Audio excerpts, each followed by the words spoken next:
Hey friends, apparently no one told the starlings that they were supposed to stay home because of the coronavirus. This is Drew here in West Grove, Pennsylvania, and customer called us because they have birds making a nest in their bathroom exhaust fan port that comes out the side of the wall. So I'm going to be out here today climbing up this ladder, getting down in there with the vacuum cleaner, trying to clean out as much of this bird debris as we can.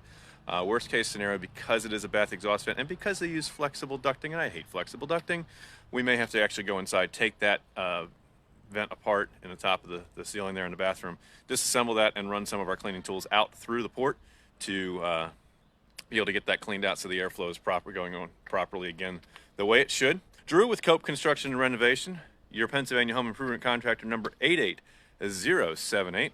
When we're finished with it, you're going to say it's not just done, it's 𝗗𝘁 built. If we can help you guys solve a problem, give our office staff a call, 484-748-0008. You want to choose option 2 for 𝗗𝘁 Construction and Renovation, and extension 2 for new projects. And Diane and Tracy will be happy to help you. 484-748-0008. We look forward to serving you soon. We'll catch you guys in another video.